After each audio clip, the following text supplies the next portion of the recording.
이 이야기 꼭 너만 알고 있어. 알겠지? 순노르TV.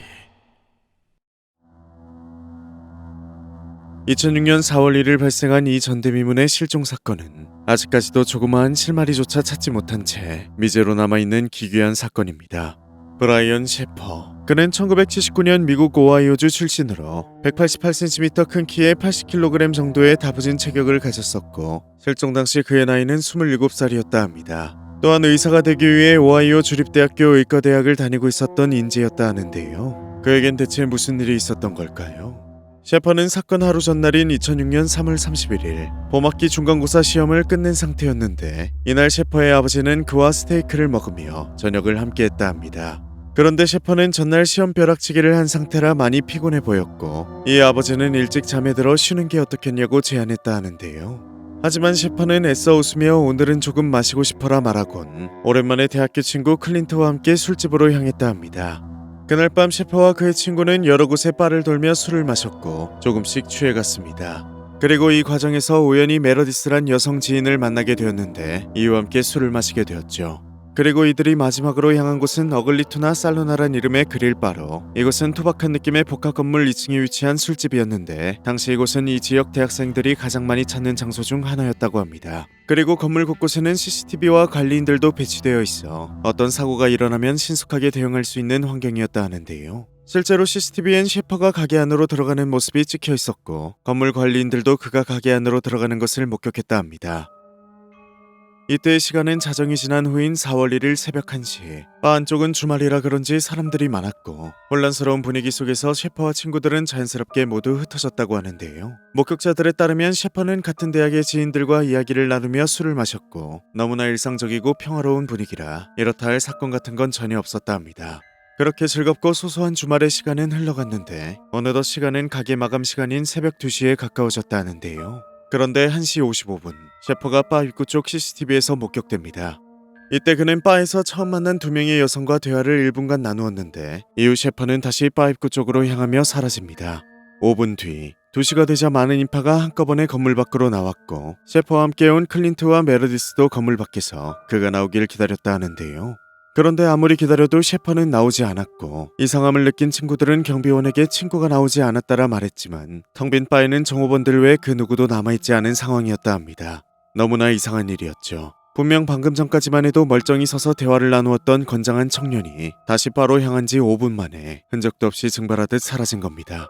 하지만 친구들은 이 상황을 심각하게 인지하진 않았다고 하는데요. 그저 셰퍼가 술에 취해 먼저 집에 들어갔을 거라 생각하고 두 친구도 그 자리에서 추가적으로 신고를 하거나 그러진 않고 각자 집으로 귀가했다 합니다. 또한 경비원도 당일 불미스러운 일 같은 것은 없었기 때문에 이것이 심각한 사건으로 발전하게 될 줄은 전혀 예상하지 못했다 하죠. 가장 먼저 이상함을 느낀 것은 그의 아버지와 여자친구였다 하는데요. 셰퍼는 2일 뒤인 4월 3일 여자친구와 함께 마이애미로 비행기를 타고 여행을 가기로 했는데 여자친구가 실종 당일인 4월 1일 비행기표 예약은 잘한 거지란 연락을 했지만 답이 없었고 4월 3일 혹시나 하는 마음에 공항에도 나가 있었지만 끝내 그는 나타나지 않았다고 합니다.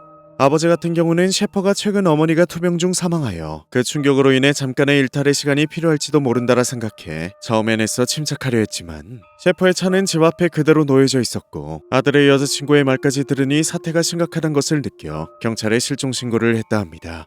경찰은 바로 수사에 착수했고 가장 먼저 그날 당일 바에서 일을 했던 직원들을 위주로 진술을 확보하기 시작했다 하는데요. 그리고 혹시나 그가 술에 취해 건물 어딘가에서 실족했을 수도 있으니 직원 통로를 비롯한 건물 모든 곳에 경찰견을 풀어 조사했지만 직원들에게서도 건물 내부에서도 조그마한 단서조차 찾지 못했다고 합니다. 그리고 생활신호를 파악하기 위해 금융통신 기록도 조회했지만 역시나 4월 1일 실종 이후 기록된 것은 전혀 없었죠.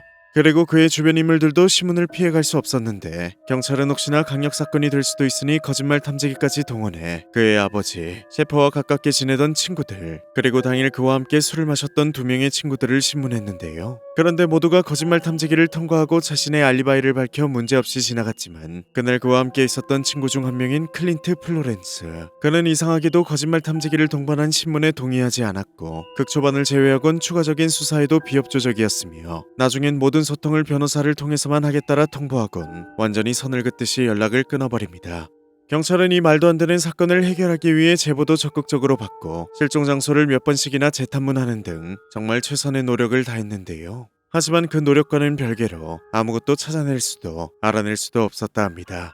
수사의 진전이 없자 당시 그의 주변 사람들은 대부분 셰퍼가 납치와 같은 범죄에 연루되었을 것이다라는 의견이 많았다 하는데요. 또는 최측근들의 의견은 이러했는데 셰퍼의 어머니는 그가 실종되기 딱 한 달 전 골수이형성증이란 질병으로 사망했다. 평소 어머니를 많이 의지하고 따르던 셰퍼는 상당히 큰 충격을 받고 상실감에 힘들어했는데 아마도 그가 지친 마음을 달래보려 술을 마시러 갔다가 충동적으로 잠적한 뒤 아무도 모르는 곳에서 좋지 못한 선택을 한 것일지도 모른다.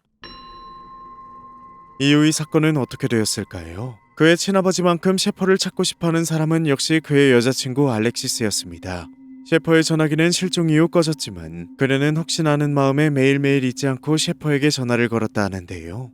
그런데 실종 5개월 뒤인 9월 밤 9시경 알렉시스는 셰퍼를 그리워하며 전화를 걸었는데 믿기 힘들게도 통화 연결음이 들려왔다고 합니다.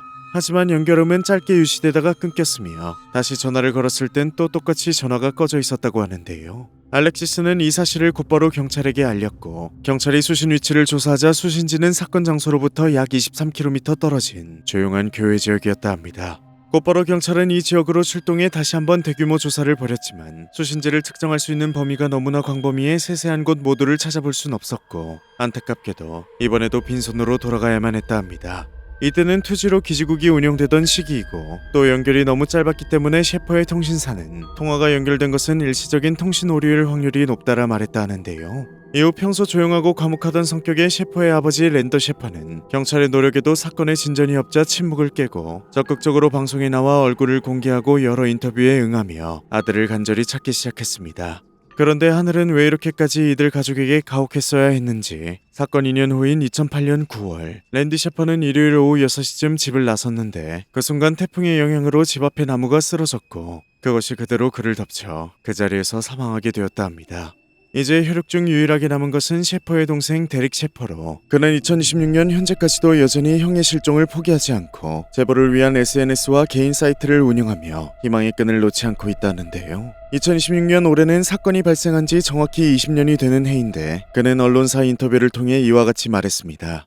전 제 형 생각을 단 하루도 빠짐없이 해왔습니다. 매일매일 그저 진실을 알고 싶다는 생각뿐이죠. 분명 누군가는 무슨 일이 있었는지 알고 있을 거라고 믿습니다. 언젠가는 그 사람이 나서서 진실을 말해 우리 가족이 비로소 마음의 평화와 안정을 찾을 수 있기를 간절히 바랍니다. 누구도 이런 일을 겪어선 안 됩니다. 20년 동안 진실을 알지 못한 채 살아간다는 건 상상할 수도 없을 만큼 고통스러운 것이기 때문이죠. 형은 우리 가족의 소중한 순간들을 너무나 많이 놓쳤고 그 공허함은 늘 우리 마음속에 아프게 남아있습니다. 사람들은 저마다 여러 추측과 가설을 이야기하지만 결국 이 모든 고통을 매일 감당하며 살아가는 것은 우리 가족입니다. 꼭 언젠가 진실이 밝혀지기를 간절히 바랄 뿐입니다.